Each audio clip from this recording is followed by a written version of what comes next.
देखिए इसके बाद आपका एक्सरसाइज नंबर 4.2 का क्वेश्चन नंबर 1 से बनाते हैं हम लोग, ठीक है। 1 2 3 4। देखिए एक्सरसाइज नंबर 4.2, एक्सरसाइज नंबर 4.2,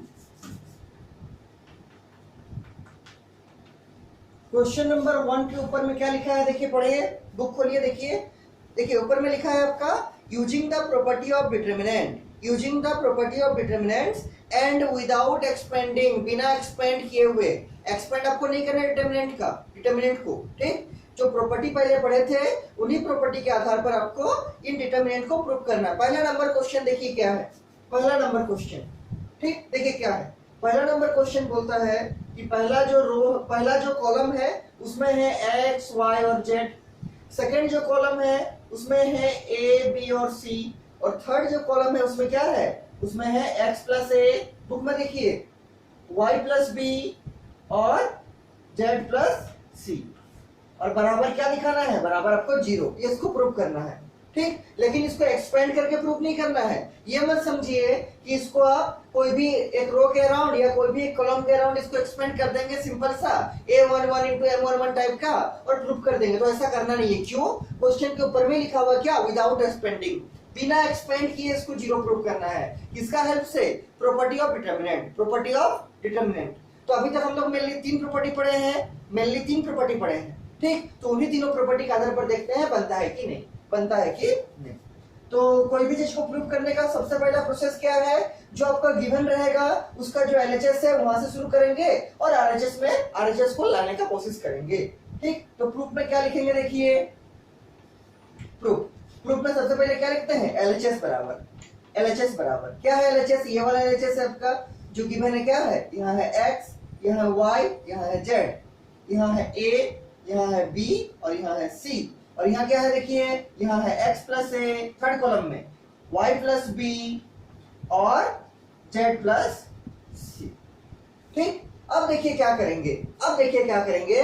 तो 3 प्रॉपर्टी हम लोग मेनली पढ़े थे। पहला प्रॉपर्टी किसके बारे में बोलता है कि अगर किसी डिटरमिनेंट में या तो एक पूरा रो या तो एक पूरा कॉलम में सब एलिमेंट 0 हो जाएगा, एक कोई रो में या फिर एक कोई कॉलम में अगर सब एलिमेंट 0 होगा तो डिटरमिनेंट का वैल्यू 0 होगा। या फिर क्या बोलता है कि अगर कोई डिटरमिनेंट में कोई 2 रो या कोई 2 कॉलम एकदम सेम होगा, कोई 2 रो या कोई 2 कॉलम एग्जैक्टली सेम होगा, आइडेंटिकल होगा, तो उस केस में भी डिटरमिनेंट का वैल्यू क्या आएगा, 0 आएगा। और क्यों 0 आएगा इसका हम पहले बताए हैं, ठीक। माइनस कर दीजिएगा तो 0 आ जाएगा। लेकिन डायरेक्ट लिख सकते हैं क्या कि अगर डिटरमिनेंट में कोई 2 रो का वैल्यू और कोई 2 कॉलम का जो वैल्यू है, मतलब एलिमेंट है, वो अगर एग्जैक्टली सेम आएंगे, आइडेंटिकल आएंगे, एकदम बराबर आएंगे, तो उस डिटरमिनेंट का वैल्यू क्या आएगा, 0 आएगा। क्या आएगा, 0, ठीक। और या फिर 0 आने का और एक कंडीशन क्या है कि अगर आपका डिटरमिनेंट का कोई एक रो में सब एलिमेंट 0 या कोई एक कॉलम में सब एलिमेंट 0,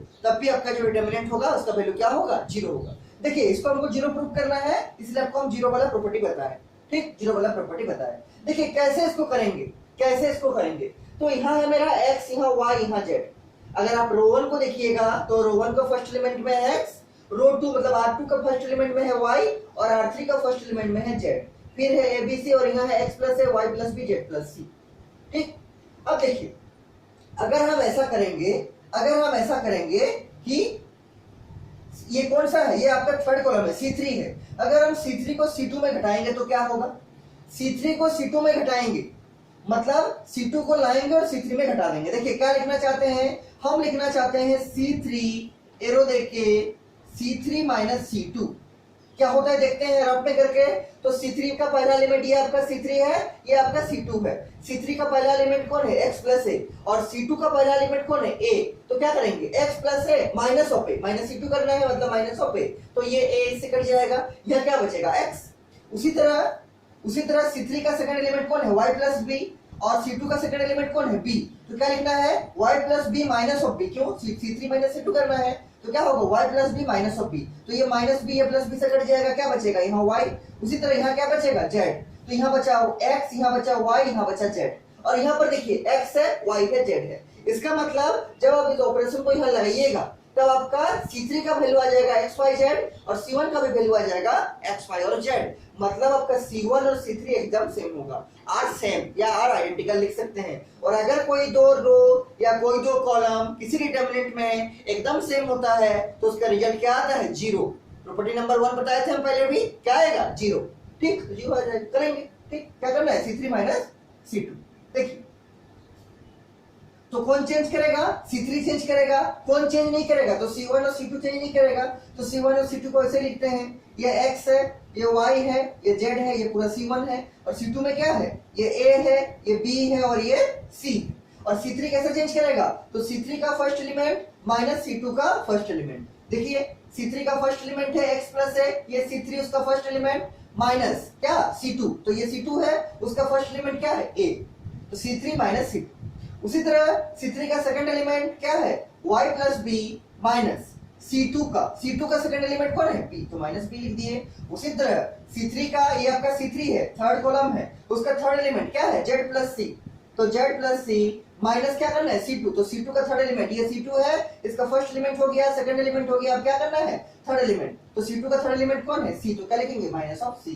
और ये डिटरमिनेंट को क्लोज कर दिए, डिटरमिनेंट को क्लोज कर दिए। अब देखिए क्या हो रहा है, तो यहां से ये माइनस a प्लस a से कट जाएगा, माइनस b प्लस b से कट जाएगा और माइनस c प्लस c से कट जाएगा। क्या बचेगा? तो C3 में क्या बचेगा? x y और z। क्या बचेगा? x y और z। हम ऊपर मिटा कर लिख रहे हैं, आप लोग को नीचे नीचे लिखते जाना, ठीक है। देखिए, बहुत आसान क्वेश्चन है, बहुत हार्ड नहीं है।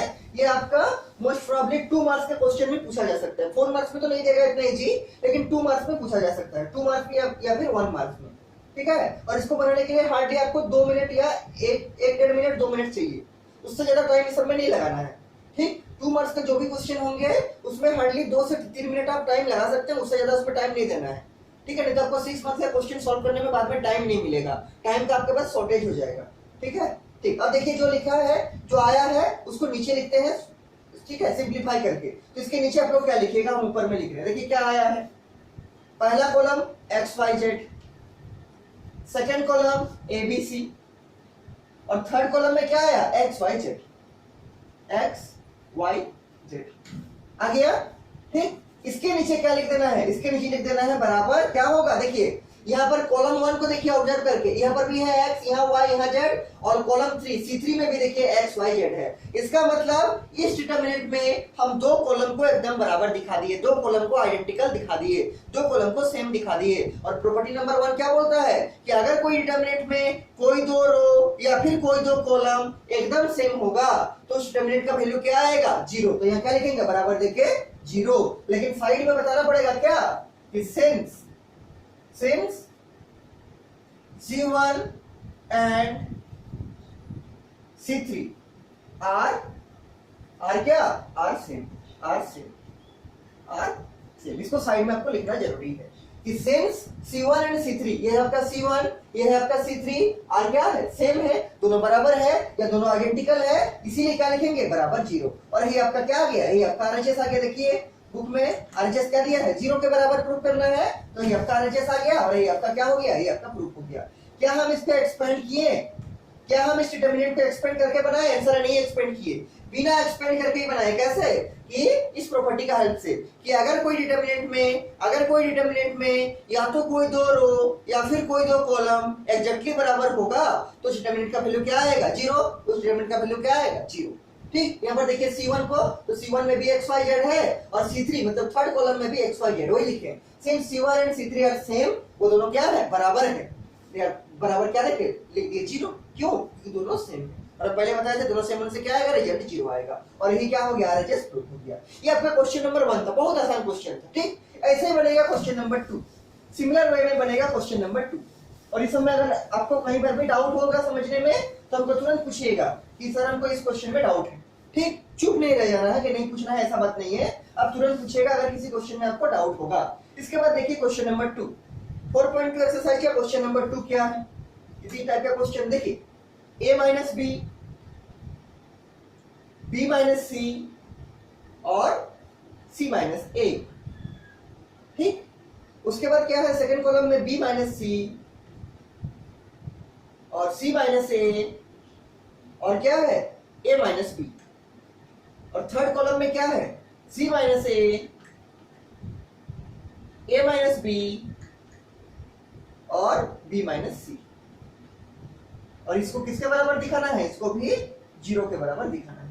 ठीक, a minus B, B minus C, C minus A, B minus C, C minus A और a minus B, C minus A minus B और b माइनस सी। ठीक, इसको भी 0 के बराबर दिखाना है, लेकिन इसके ऊपर भी क्या लिखा हुआ है कि विदाउट एक्सपेंडिंग, बिना एक्सपेंड किए प्रॉपर्टी का हेल्प से इसको 0 के बराबर दिखाना है। बिना एक्सपेंड करके, बिना एक्सपेंड करके, एक्सपेंशन आपको नहीं करना है, विदाउट एक्सपेंशन। ठीक, तो एक लाइन तो लिख ही सकते हैं क्या, एक लाइन तो लिख सकते हैं क्या कि LHS बराबर क्या, LHS बराबर सॉल्यूशन प्रूफ में क्या लिखेंगे, प्रूफ में क्या लिखेंगे, प्रूफ में लिखेंगे LHS बराबर। LHS कौन होगा, जो आपका दिया है ये वाला। ठीक, उसको लिखिएगा, ठीक ठीक लिखना है देख के। ठीक है, इसमें अगर कहीं गलत उतार लिया, आप रॉन्ग लिख दिए तो आपका आंसर फिर नहीं आएगा। ठीक, इसे सही से लिखना है।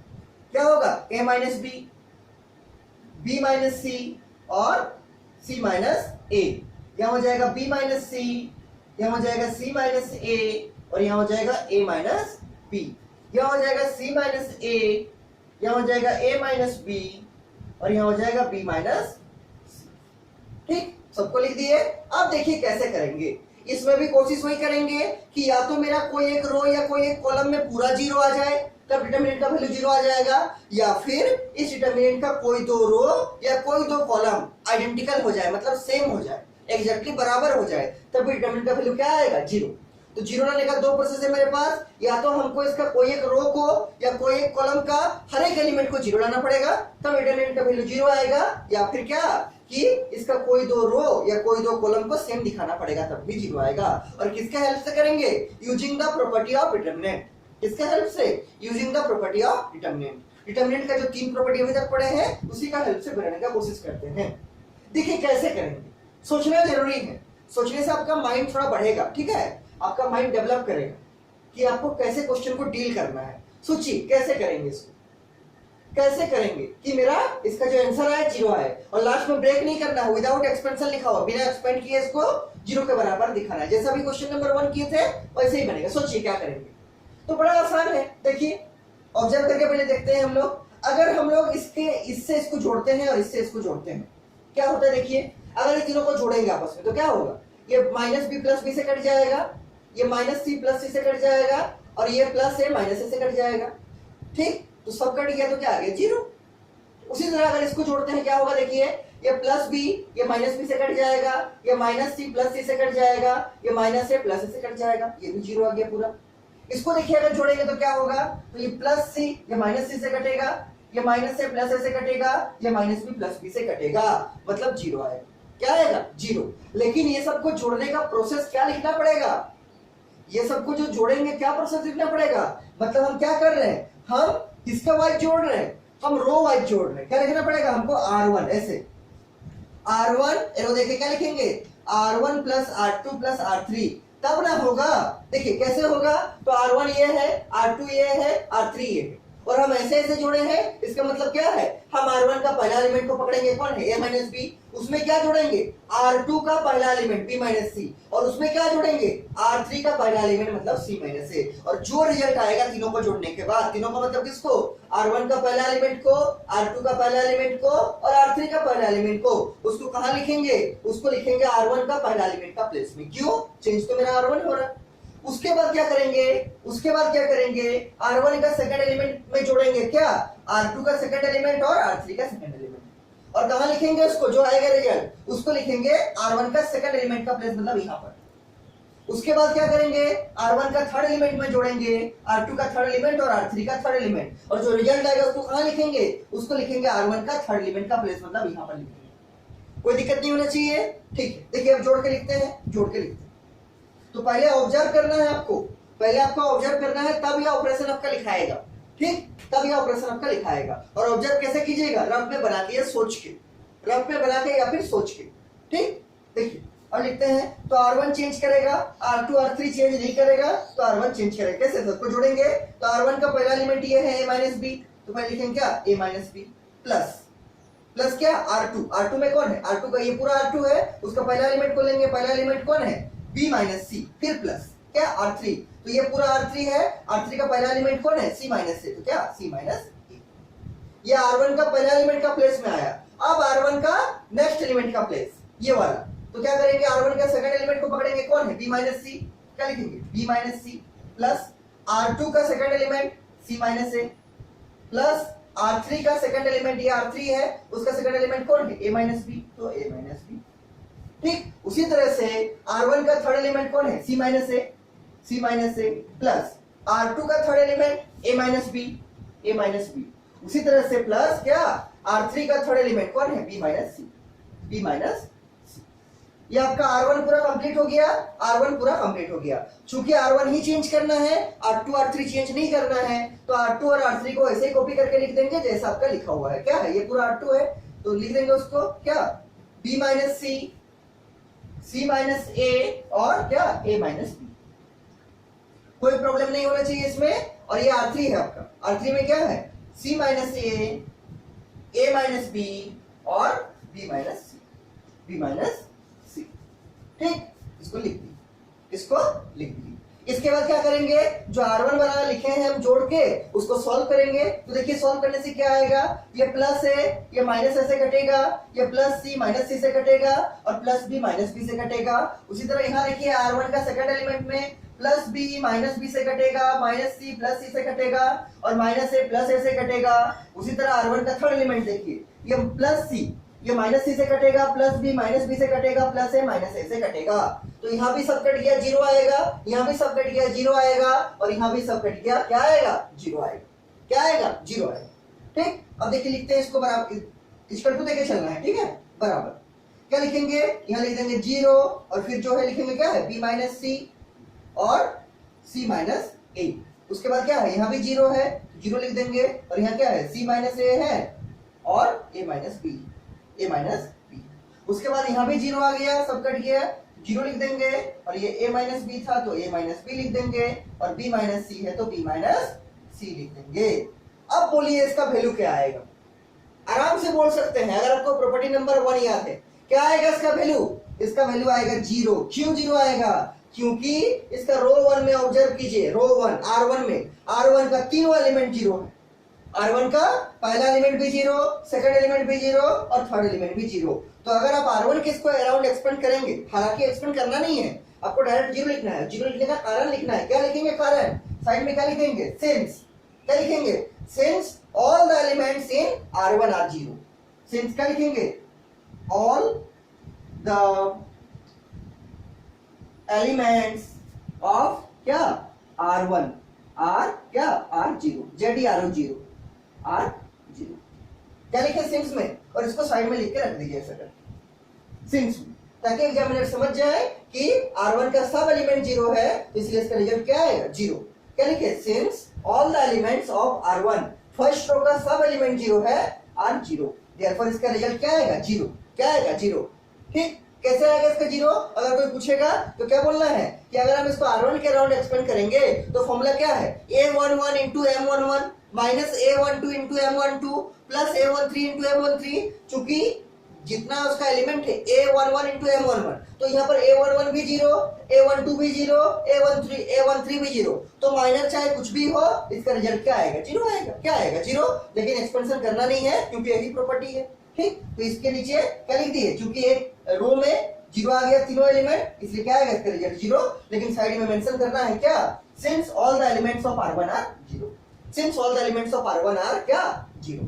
चूंकि R1 का सब एलिमेंट जीरो हो गया, इसलिए इसका रिजल्ट क्या आएगा, जीरो। और यही देखिए आपका RHS में प्रूफ करना था, यहाँ पर बराबर देके क्या लिख देंगे, बराबर देके लिख देंगे RHS, और नीचे में क्या लिख देंगे, नीचे में लिख देंगे प्रूफ। नीचे में क्या लिख देंगे, नीचे में लिख देंगे। कोई प्रॉब्लम नहीं होना चाहिए इसमें। ठीक, तो इसी तरह के शॉर्ट क्वेश्चन है सब, मेनली आपका 2 मार्क्स या 1 मार्क्स में पूछा जा सकता है, ज्यादातर चांस है 2 मार्क्स से पूछा जाने का। ठीक है, तो 2 नंबर भी कम नहीं होता है, 2 मार्क्स भी कम होता नहीं है। ठीक है, तो ये जो 1 से लेके 4 का है, ये आपको 2 मार्क्स में जनरली पूछा जा सकता है। ठीक, देखिए इसी टाइप का आपका क्वेश्चन नंबर 3 है। क्वेश्चन नंबर 3 है exercise number 4.2, question number 3। Question number 3 देखिए क्या है क्वेश्चन। हाँ, 3 नंबर क्वेश्चन थोड़ा सा अच्छा हम बोल सकते हैं, थोड़ा सा अच्छा नंबर अच्छा बोल सकते हैं। ठीक है, थोड़ा अच्छा क्वेश्चन है। देखिए क्वेश्चन नंबर 3, ये है आपका क्या 2 3 5 7 8 9 नंबर के फॉर्मेट में दिया है, और यहां क्या है, यहां क्या है 65 75 और 86, और ये किसके बराबर दिखाना है, 0 के बराबर। 2 3 5 7 8 9 65 75 86। अब इसको ऑब्जर्व कीजिए, इसको ऑब्जर्व कीजिए कि इसमें कैसे लाएंगे 0 के बराबर। रूल वही है कि 0 के बराबर अगर कोई डिटरमिनेंट को दिखाना है विदाउट एक्सपेंशन, इसके ऊपर भी क्या लिखा है, विदाउट एक्सपेंडिंग। क्वेश्चन नंबर 1 से लेके क्वेश्चन नंबर 5 तक लिखा है, देखिए बुक में, विदाउट एक्सपेंडिंग, बिना एक्सपेंड किए। मतलब आपको किसी रो या किसी कॉलम के अराउंड इसको एक्सपेंड करके नहीं बनाना है। अगर आप इसको एक्सपेंड करके बनाइएगा तो 0 आएगा, लेकिन आपका प्रोसेस रॉन्ग हो जाएगा, क्योंकि क्वेश्चन के ऊपर में लिख दिया है विदाउट एक्सपेंशन, बिना एक्सपेंड किए आपको बनाना है। किसका हेल्प से, प्रॉपर्टी का हेल्प से। तो 0 लेने का क्या क्या रूल था कि अगर कोई हम एक रो में या कोई हम एक कॉलम में सब एलिमेंट को 0 ला देंगे तो उसका रिजल्ट 0 आ जाएगा। जैसा भी क्वेश्चन किया था, क्वेश्चन नंबर कौन 2 नंबर। या फिर और एक रूल क्या है, अगर हम कोई दो रो को या कोई दो कॉलम को एकदम सेम दिखा देंगे, आइडेंटिकल दिखा देंगे, ठीक, तो उसका रिजल्ट क्या आएगा 0, जो क्वेश्चन नंबर 1 जिससे किए थे। ठीक, देखिए किससे बनेगा, कैसा करेंगे जो बनेगा, थोड़ा सोचिए इसको कैसे बनेगा। क्या करेंगे कि मेरा 0 आएगा, या तो एक रो में पूरा, या तो एक कॉलम में, या फिर 2 रो या 2 कॉलम एकदम सेम रहेगा, एकदम सेम रहेगा। देखिए ये सब बहुत बड़ा नंबर है, यहाँ पर है 2 3 5 7 8 9, 1 डिजिट का नंबर है, ये 2 डिजिट का, वो भी बहुत बड़ा है। मतलब जरूर कुछ मल्टीप्लाई किया होगा तभी आया होगा, जरूर कुछ मल्टीप्लाई किया होगा तभी आया होगा। ठीक, क्या करके लाइएगा सोचिए, क्या करके लाइएगा सोचिए। तो आप सोच सकते हैं कि अगर आप इसमें कुछ घटाइएगा तो 7 - 2 क्या होगा, 5 होगा, यहाँ 5 लिखाएगा। यहाँ क्या होगा 8 - 3, ये भी 5 होगा। और यहाँ क्या 9 - 5, ये 4 होगा। तो यहाँ तो 5 5 4 तो कहीं है नहीं, तो सेम तो आएगा नहीं। ठीक, और क्या सोच सकते हैं कि इसमें कुछ घटाने का सोच सकते हैं, इतना बड़ा नंबर है, अगर इसमें कुछ घटा के हम ये सब में से कुछ लाएंगे तब तो आराम से दोनों सेम हो जाएगा। ठीक, देखिए 65 जो लिखा हुआ है 65, इसमें क्या घटाएंगे कि या तो 2 के बराबर आए या 7 के बराबर आए। 75 में क्या घटाएंगे कि या तो 8 के बराबर आए या 3 के बराबर आए। और 86 में क्या घटाएंगे ताकि या तो 9 के बराबर आए या 5 के बराबर आए। तो सोचना पड़ेगा आपको। ठीक, देखिए क्या करेंगे, तो 65 में अगर हम 65 में अगर हमको 2 के बराबर लाना है, इसका रिजल्ट को अगर हमको 2 के बराबर लाना है मान लीजिए, तो इसमें क्या घटाना पड़ेगा, इसमें क्या घटाना पड़ेगा, 65 में 63 घटाना पड़ेगा। क्या 63 घटाना पड़ेगा। अगर हमको 75 में क्या घटाएंगे ताकि रिजल्ट मेरा 3 आ जाए, क्या आ जाए 3 आ जाए। ऐसा रफ में हम दिखा रहे हैं, अब फेयर में किए नहीं, अब आपको भी ऐसे ही सोचना है। ठीक, तो 75 में क्या घटाएंगे कि मेरा 3 आ जाए। तो 75 में क्या घटाएंगे 3 आएगा, तो ऑब्वियसली बात है 72 घटाएंगे, क्या घटाएंगे 72। और उसी तरह 86 में देखिए क्या घटाएंगे कि मेरा क्या आ जाए 5 आ जाए।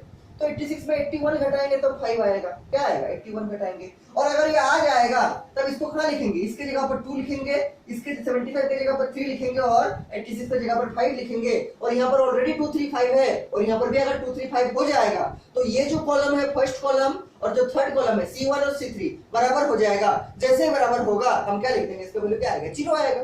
क्या आएगा 0। लेकिन लाएंगे कैसे, ये तो होगा लेकिन लाएंगे कैसे। तो 63 कैसे क्रिएट करेंगे, 72 कैसे क्रिएट करेंगे और 81 कैसे क्रिएट करेंगे। देखिए R2 का हेल्प से, R2 नहीं C2 का हेल्प से, अगर आप चाहे C2 का हेल्प से, using the help of C2 आप 63 72 और 81 क्रिएट कर सकते हैं। कैसे, तो यहाँ 9 है, इस 9 में अगर हम 9 को मल्टीप्लाई कर देंगे तब 81 आ जाएगा। यहाँ 8 है, अगर 8 को हम 9 से मल्टीप्लाई करेंगे कितना होगा 8 9 72 हो जाएगा। और यहाँ 7 है, अगर हम 7 में 9 को मल्टीप्लाई करेंगे तो क्या होगा 63, 2 7 क्या होता है 63, 8 9 कितना होता है 72 और 9 9 कितना होता है 81।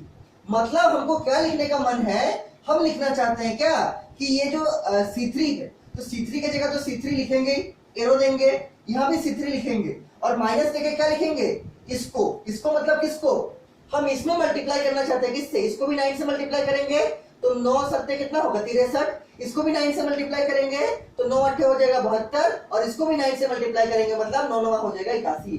मतलब हम पूरा C2 को हम 9 से मल्टीप्लाई करना चाहते हैं। क्या लिखेंगे 9C2, 9C2। ये रफ में लिख रहे हैं अभी भी हम, ठीक है, रफ में लिख रहे हैं हम, अभी चेक कर रहे हैं आ रहा है कि नहीं, आ रहा है कि नहीं। टारगेट क्या है मेरा, टारगेट ये है कि मेरा ये और ये जो C1 और C3 है कम से कम सेम आ जाए, कम से कम कोई दो रो या कोई दो कॉलम सेम आ जाए। और इसको बनाने का केवल मात्र यही एक प्रोसेस नहीं है, बहुत प्रोसेस है, हम ये एक मेथड आपको बता रहे हैं, ठीक। इसको बनाने का बहुत प्रोसेस है, कोई भी क्वेश्चन को बनाने का बहुत मेथड होता है, गिनत मेथड होता है, लेकिन हम ये एक प्रोसेस आपको बता रहे हैं और आपको भी एग्जामिनेशन में कोई एक प्रोसेस से बनाना है, ठीक। देखिए तो क्या लिखे C3 माइनस 9C2 आ रहा कि नहीं, देखिए चेक करेंगे तो C3 ये है आपका C3 का फर्स्ट एलिमेंट क्या है 65 माइनस, माइनस का माइनस दे दिए 9 इंटू C2, ये है C2 का फर्स्ट एलिमेंट कौन है 7, तो 9 7 63 कितना आ जाएगा 2 आ गया। उसी तरह सेकंड एलिमेंट का देखिए तो C3 का सेकंड एलिमेंट है 75, तो 75 लिख देंगे यहाँ क्या 75 माइनस 9 इंटू C2, ये है C2, तो 9 8 कितना होगा 72, तो माइनस 72 कर दिए क्या आ गया 3। उसी तरह C3 का थर्ड एलिमेंट क्या है 86 माइनस 9 इंटू C2, तो माइनस 9 इंटू क्या 9, C2 का थर्ड एलिमेंट कौन है 9, तो माइनस 9 इंटू 9 क्या होगा माइनस 81, और 86 माइनस 81 क्या होगा 5, तो यहाँ क्या आएगा 2 3 5, यहाँ क्या आएगा 2, यहाँ 3, यहाँ 5, और यहाँ पहले से है 2 3 5, मतलब ये वाला जो C1 है वो C3 के बराबर आ जाएगा अगर हम इस ऑपरेशन को यूज करेंगे, अगर हम इस ऑपरेशन को यूज करेंगे, ठीक। तो इसी ऑपरेशन को लगाते हैं और जैसे ही दोनों बराबर आ जाएगा क्या लिख देंगे कि सिंस, क्या लिखेंगे कि since C1 and C3 are same identical therefore the value of the determinant must be 0। किस प्रॉपर्टी से, प्रॉपर्टी नंबर 1, ठीक। देखिए क्या लिखेंगे इसको, तो पहले तो आपको लिखना पड़ेगा क्या प्रूफ, सबसे पहले क्या लिखना पड़ेगा प्रूफ, उसके बाद क्या लिखना पड़ेगा LHS, यही स्टैंडर्ड मेथड है, मतलब LHS से शुरू कीजिए और LHS में पहुंच जाइए, सबसे अच्छा उपाय यही है, ठीक। LHS में क्या है देखिए लिखेंगे जो है 2 है 3 है 5 है 7 है 8 है 9 है और 65 है 75 है और 86, ठीक। क्या ऑपरेशन लगाना चाहते हैं हम लोग, अभी क्या एनालाइज किए कि क्या एनालाइज किए अभी कि C3 में हम लोग घटाएंगे 9 टाइम्स C2, क्या एनालाइज किए कि C3 में हम लोग माइनस करेंगे, इसमें C3 में हम लोग माइनस करेंगे क्या 9 times C2, C3 minus 9C2, C3 इधर क्या लिखे हैं C3 माइनस 9C2, इससे आ जा रहा, अभी चेक किए रफ में, अभी चेक करके दिखा है, ठीक। तो कौन चेंज करेगा C3 चेंज करेगा, कौन चेंज नहीं करेगा C1 और C2 चेंज नहीं करेगा, तो C1 और C2 को ऐसे लिखते हैं, ये क्या है 2 3 5, C2 में क्या है 7 8 9, ठीक। अब C3 का देखिए तो C3 का फर्स्ट एलिमेंट है 65, क्या लिखेंगे 65 माइनस क्या 9 इंटू C2, 9 माइनस 9 इंटू क्या C2, ये C2 है उसका फर्स्ट एलिमेंट क्या है 7, पूरा प्रोसेस से करके दिखा रहे हैं, ठीक है, पूरा प्रोसेस हम करके दिखा रहे हैं, ये हो गया। उसके बाद C3 का नेक्स्ट एलिमेंट कौन है 75, तो लिखेंगे 75 माइनस 9 इंटू C2, तो माइनस 9 इंटू C2, ये C2 है उसका नेक्स्ट एलिमेंट कौन है 8, सेकंड एलिमेंट कौन है 8 लिख दिए। उसी तरह C3 का उसके बाद एलिमेंट कौन है, थर्ड एलिमेंट कौन है C3 का 86, तो 86 लिख दिए माइनस 9 इंटू C2, तो माइनस 9 इंटू C2 माइनस 9 कर दिए इंटू C2 का थर्ड एलिमेंट कौन है 9, तो 9 इंटू 9 ये लिख दिए, ठीक। इसे ऑपरेशन से लिख दिए C3 माइनस 9C2। अब देखिए इसको सॉल्व करते हैं थोड़ा सा, तो C1 को ऐसे लिखेंगे 2 3 5, C2 को भी ऐसे लिखेंगे 7 8 9 और C3 को सॉल्व करके लिखेंगे तो क्या होगा 65 माइनस 9 7 63, 75 माइनस कितना 8 9 72 और 86, 86 माइनस कितना 9 9 81, 9 9 81, हम लोग अभी इसको रफ में बना के देखे थे, ठीक, इसीलिए हम लोग ऑपरेशन लगाए। अब देखिए इसके नीचे आप लोग क्या लिखिएगा, हम साइड में बना रहे हैं बराबर, ठीक। अब सॉल्व करेंगे तो C1 और C2 को फिर वैसे ही रखेंगे, क्या है 2 3 5, तो 2 3 5, C2 में क्या है 7 8 9 और C3 को सॉल्व करेंगे 65 माइनस 63 क्या आएगा 2, 75 माइनस 72 क्या आएगा 3 और 86 माइनस 81 क्या आएगा 5, क्या आएगा 5।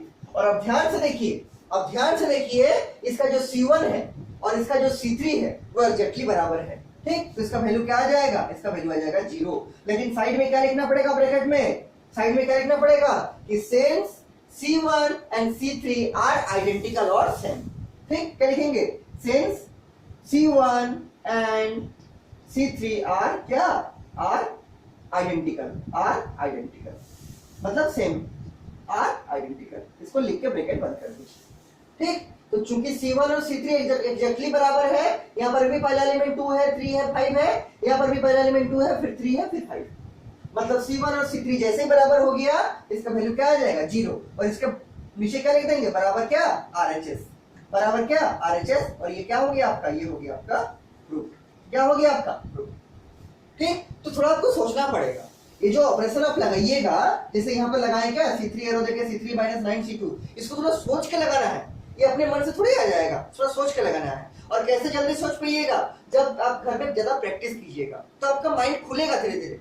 ठीक, माइंड खुलेगा तो आप ज्यादा जल्दी सोच पाइएगा, अगर आपका प्रैक्टिस ज्यादा होगा। तो प्रैक्टिस इसलिए बहुत खोजता है मैथ। ठीक, बिना प्रैक्टिस का तो मैथ नहीं बनेगा, प्रैक्टिस बहुत जरूरी है। कुछ नहीं करना है, क्वेश्चन को बुक से लिखिए और आंसर को अपने से सॉल्व कीजिए, उसके बाद मिलाइए कॉपी से। जो हम सॉल्व करा दे रहे हैं उस सब का बात कर रहे हैं। ठीक है, क्वेश्चन को बुक से लिखिए, उसके बाद आंसर को अपने से बनाइए रफ कॉपी में, उसके बाद हम जो बना के आपको समझाया है उससे मैच कीजिए कि कहाँ कहाँ गलत है और कहाँ कहाँ हम रुक रहे हैं। अपने से एनालाइज कर लीजिएगा कि आपको कितना समझ में आ रहा है कि नहीं आ रहा है। अब पहले वाला क्वेश्चन सब भूल गए हैं कि वो सब भी याद है जो हम लोग पहले चैप्टर में किए थे, मैट्रिक्स चैप्टर में। ठीक, तो पहले का हर रोज आपको रिवाइज करना है, हर रोज ज्यादा नहीं, 5 मिनट 10 मिनट रिवाइज कीजिए, आपको सब रिवाइज हो जाएगा। पहले वाला क्या क्या पढ़े थे हम लोग मैट्रिक्स चैप्टर में, कि रो मैट्रिक्स क्या है, कॉलम मैट्रिक्स क्या है, आइडेंटिटी मैट्रिक्स क्या है, और क्या स्केलर मैट्रिक्स क्या है, रेक्टेंगुलर मैट्रिक्स क्या है, फिर स्क्वायर मैट्रिक्स क्या है, स्क्यू सिमेट्रिक मैट्रिक्स किसको बोलेंगे, सिमेट्रिक मैट्रिक्स किसको बोलेंगे, क्या कंडीशन है, सबको रिवाइज कीजिए, सबको रिवाइज कीजिए। रिवाइज नहीं कीजिएगा फिर आपका माइंड से निकल जाएगा, फिर आप कुछ टाइम के बाद भूल जाइएगा। ठीक है, इसलिए रिवाइज करना बहुत जरूरी है। क्या लिखे कि since C1 and C3 are identical, therefore क्या आ गया इसका 0 बराबर RHS प्रूफ हो गया। ये क्वेश्चन नंबर 3 था आपका। इसी तरह बनेगा क्वेश्चन नंबर 4, इसी तरह बनेगा आपका क्वेश्चन नंबर 4।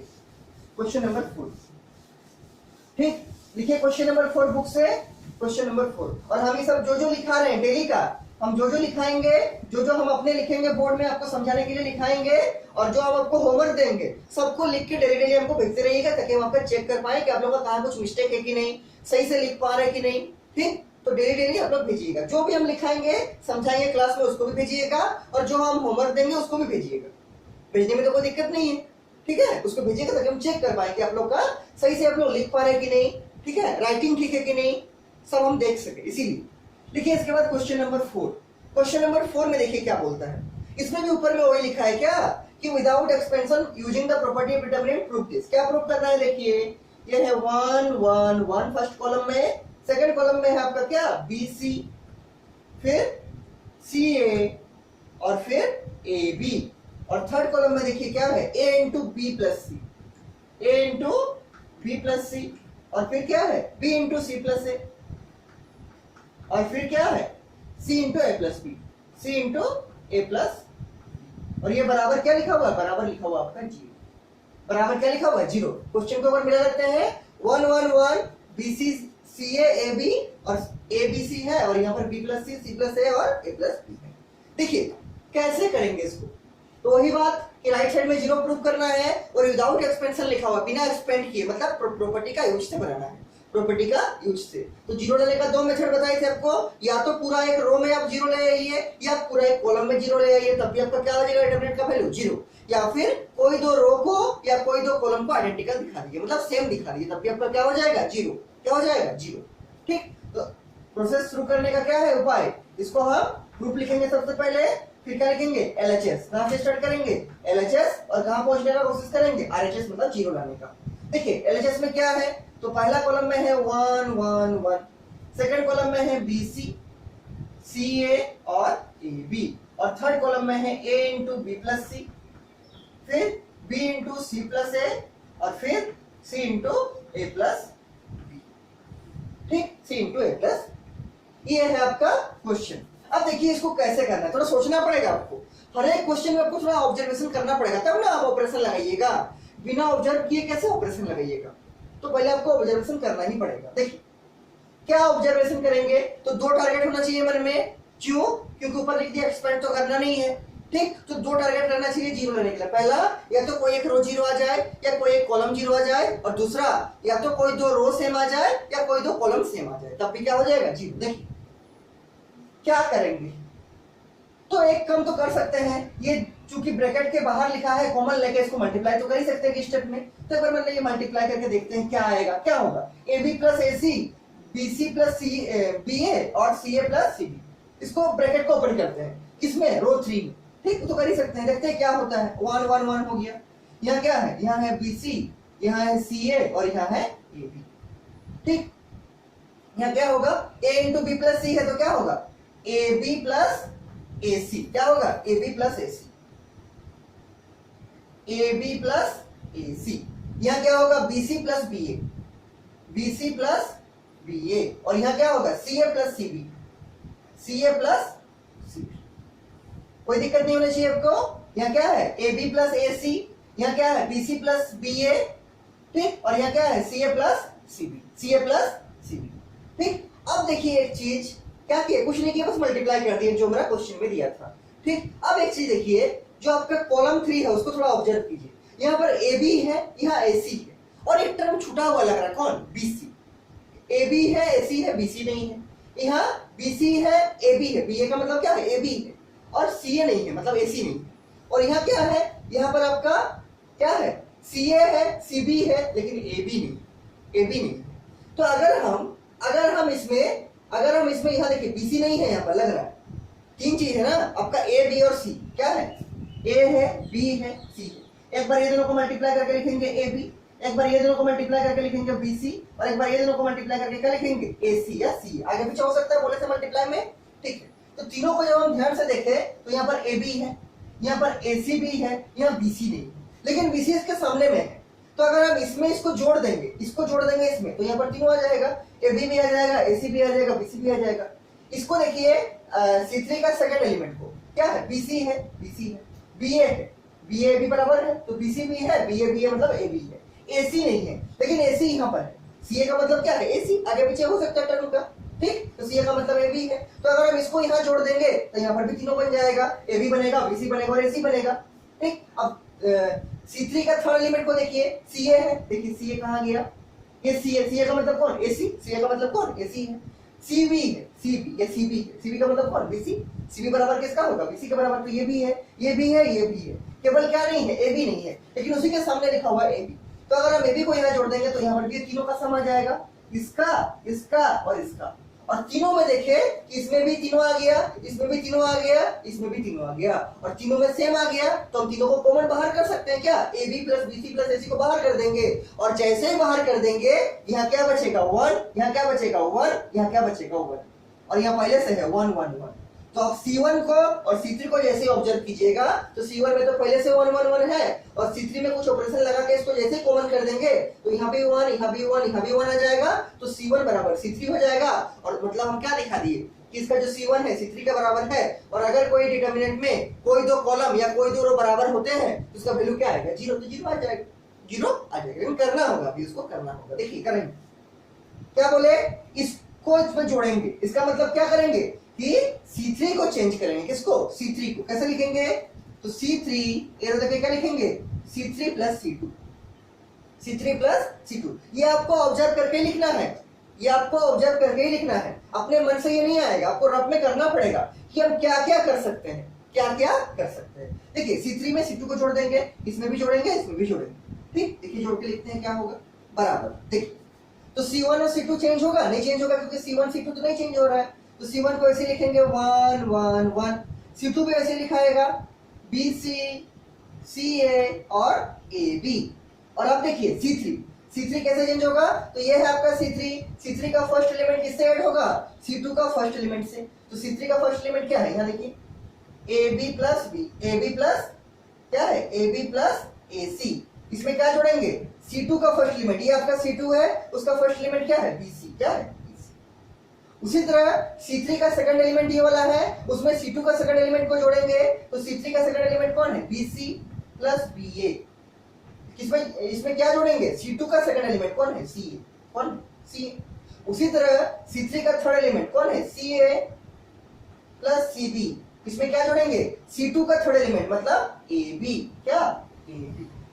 कोई दिक्कत नहीं होना चाहिए। क्या किए, C3 का एक एक एलिमेंट लिए और C2 का एक एक एलिमेंट लिए, जोड़ के लिखते गए। C3 का फर्स्ट एलिमेंट को C2 का फर्स्ट एलिमेंट से जोड़ के यहाँ लिखे हैं, C3 का सेकंड एलिमेंट को C2 का सेकंड एलिमेंट से जोड़ के यहाँ लिखे हैं और C3 का थर्ड एलिमेंट को C2 का थर्ड एलिमेंट से लेके जोड़ के यहाँ लिखे। ठीक, और आपको मालूम है पहले कि A इंटू बी होता है B इंटू ए के बराबर, B इंटू सी होता है C इंटू बी के बराबर और A इंटू सी होता है C इंटू ए के बराबर। मतलब मल्टीप्लाई में हम आगे पीछे टर्म को कर सकते हैं, आगे पीछे टर्म को कर सकते हैं। A इंटू बी होता है, ए बी होता है बी ए के बराबर, सी ए होता है क्या, सी ए होता है आपका AC के बराबर और BC होता है आपका CB के बराबर। टर्म को आगे पीछे कर सकते हैं किसमें, मल्टीप्लाई में। हमको बहुत बार सिखाया है आपको। ठीक, इसके बाद देखिए क्या करेंगे, हम ऊपर लिख के कर रहे हैं। राइट साइड में क्या लाना है, 0, याद रखिएगा। राइट साइड में क्या प्रूव करना है, 0। ठीक, अब देखिए इसके बाद क्या कर सकते हैं। इसमें आपका टोटल वही 5-6 प्रॉपर्टी है। ठीक है, 3 प्रॉपर्टी तक हम लोग पहुंच गए हैं और नेक्स्ट क्लास में और एक प्रॉपर्टी आपको पढ़ाएंगे। ठीक है, तो टोटल 5-6-7 ऐसी प्रॉपर्टी है, देखेंगे उसको सब। देखिए इसको क्या करेंगे इसके बाद, तो यहाँ क्या है, AB है, BC है, AC, लिखेंगे ठीक से इसको बराबर। ठीक, फर्स्ट कॉलम में 1 1 1 है तो 1 1 1 डाल दिए। सेकंड कॉलम में जो है क्या है, BC है, CA है और AB है, इसको भी लिख दिए। और थर्ड कॉलम को थोड़ा ऑर्गेनाइज करके लिखेंगे, थोड़ा सिस्टमेटिक करके लिखेंगे, सजा के लिखेंगे ताकि देखने में अच्छा लगे, कॉमन निकालने में प्रॉब्लम नहीं। ठीक, देखिए AB है, BC है, फिर AC। पहले A वाला लिखेंगे, फिर B वाला, फिर C वाला। क्या लिखेंगे इसको, AB plus BC plus CA। Third column का फर्स्ट एलिमेंट देखिए वही है, AB है, BC बाद में था, चूंकि प्लस में है तो हम उसका आगे लिख सकते हैं, तो BC लिख दिए और फिर AC को लिख दिए। कोई प्रॉब्लम नहीं होगा इसमें, चूंकि सब प्लस में था तो आगे पीछे करके लिख सकते हैं। नेक्स्ट पर देखिए, यहाँ पर क्या है, यहाँ पर हमको पहले लिखना है AB, लेकिन BA है और हमको मालूम है कि B इंटू ए होता है किसके बराबर, A इंटू बी के बराबर, तो क्या लिखेंगे, AB प्लस, फिर हमको लिखना चाहते हैं BC, BC है क्या, तो ये देखिए BC है, तो फिर क्या लिखेंगे BC, और फिर लिखना चाहते हैं हम CA, तो देखिए CA है, तो क्या लिखेंगे CA। आगे पीछे तो कर ही सकते हैं। और ये जो B इंटू ए था वो A इंटू बी के बराबर होता है, AB बराबर BA। ठीक, बहुत बार आपको समझाए हैं हम। उसके बाद देखिए यहाँ पर जो C3 का थर्ड एलिमेंट है क्या है, पहले हमको लिखने का मन है AB, तो यहाँ AB है तो पहले हम AB लिखते हैं। फिर लिखने का मन है BC, तो यहाँ पर देखिए BC तो नहीं है लेकिन CB है, और CB किसके बराबर होता है, BC के बराबर, तो क्या लिखेंगे प्लस BC। और प्लस क्या चाहिए हमको, CA लिखने का मन है या CA ही है, प्लस क्या, इसको ध्यान दीजिए, जो CB है वो BC के बराबर है, क्योंकि मल्टीप्लाई में तो ऐसा होता है। अब अगर 2 इंटू 3 कीजिएगा तब भी आपका 6 आएगा, अगर आप 3 इंटू 2 कीजिएगा तब भी आपका 6 आएगा। मतलब अगर आप A इंटू बी कीजिएगा तब भी आपका AB होगा, और इसको हम B इंटू ए भी लिख सकते हैं। मतलब मल्टीप्लाई में टर्म को आगे पीछे करके लिखना अलाउड है। ठीक, उसी का यूज करके सबको एक जैसा लिखने की कोशिश की है। ठीक है, उसके बाद देखिए क्या करेंगे, इसको मिटा देते हैं, इसको मिटा देते हैं, इसको भी मिटा देते हैं। बहुत कॉम्प्लिकेटेड नहीं है, लेकिन थोड़ा सा सोचना है, थोड़ा सा ऑब्जर्व करना है। इसके बाद देखिए C3 को ध्यान से देखिए, C3 का तीनों जो एलिमेंट है, कॉलम 3 का तीनों जो एलिमेंट है, तीनों एक ही है। पहले टर्म में भी है AB plus BC plus CA, यहाँ पर भी है AB plus BC plus CA, यहाँ पर भी है AB plus BC plus CA। तो कॉमन लेने का जो प्रॉपर्टी है, प्रॉपर्टी नंबर कौन, property number 2, taking a factor common from the determinant, उसका हेल्प से हम इन तीनों को बाहर कर सकते हैं। क्योंकि ये एक कॉलम में क्या है, कॉमन है, और कोई एक रो और कोई एक कॉलम में अगर कोई चीज कॉमन होते हैं तो उसको हम बाहर निकाल सकते हैं डिटरमिनेंट से। तो बाहर निकाल देंगे तो क्या आएगा, AB plus BC plus CA, ये बाहर चला गया, इनटू क्या बचेगा, तो यहाँ 1 बचेगा, यहाँ भी 1, यहाँ भी 1, तो पूरा को लिखते हैं। तो ये तो 1 1 1 रहेगा फर्स्ट कॉलम में। सेकंड कॉलम में क्या रहेगा, BC CA और AB, और थर्ड कॉलम में यहाँ क्या बचेगा, चूंकि AB plus BC plus CA बाहर हो गया तो क्या बचेगा 1, यहाँ भी क्या बचेगा 1, और यहाँ भी क्या बचेगा 1। मल्टीप्लाई करके चेक कर लीजिए आ रहा है कि नहीं, तो ये दोनों तो ठीक है, लेकिन इसको चेक कर लीजिए तो क्या होगा, AB plus BC plus CA into 1 क्या होगा, यही होगा, ये इंटू फिर 1 क्या होगा, वही होगा, और AB plus BC plus CA into 1 क्या होगा, यही होगा। तो ठीक है, मतलब कॉमन निकाल दिए हम, तो यहाँ भी 1 बच गया, यहाँ भी 1 बच गया, थर्ड एलिमेंट में भी 1 बच गया। अब ध्यान से देखिए, आपको दिख रहा होगा आपको, C1 को C3 को एनालाइज कीजिए, तो C1 का भी तीनों एलिमेंट 1 1 1 है और C3 का भी तीनों एलिमेंट क्या है, 1 1 1 है। इसका मतलब C1 और C3 बराबर है, और ऐसा डिटरमिनेंट जिसका कोई दो रो या कोई दो कॉलम आपस में एग्जैक्टली बराबर होते हैं, आइडेंटिकल होते हैं, उसका वैल्यू क्या आता है, 0। क्या आता है, 0, जिसको हम कह नहीं सकते हैं। और 0 से ये पूरा का वैल्यू क्या आ जाएगा, 0, और 0 से अगर हम इसको मल्टीप्लाई करेंगे तो क्या आएगा, 0 ही आएगा। तो क्या आ जाएगा इसका वैल्यू, 0। क्या जाएगा इसका वैल्यू, क्या जाएगा, इसका वैल्यू आ जाएगा 0। क्यों, क्योंकि इसका C1 और C3 बराबर है, अभी साइड में लिखेंगे, और अगर किसी डिटर्मिनेंट में कोई दो रो या कोई दो कॉलम एग्जैक्टली बराबर होते हैं, एग्जैक्टली सेम होते हैं, तो उसका जो डिटर्मिनेंट का रिजल्ट आएगा वो क्या आता है? जीरो। प्रॉपर्टी हम पहले पढ़ाए थे, क्या आएगा? जीरो।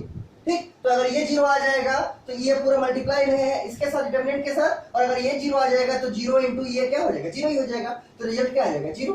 रिजल्ट क्या आएगा? जीरो। ठीक, और ये जीरो क्या है आपका? ये जीरो आपका RHS है। लेकिन ये जो आप जीरो लिख दिए, दोनों को सेम देख के इसको लिखना पड़ेगा साइड में। क्या लिखेंगे?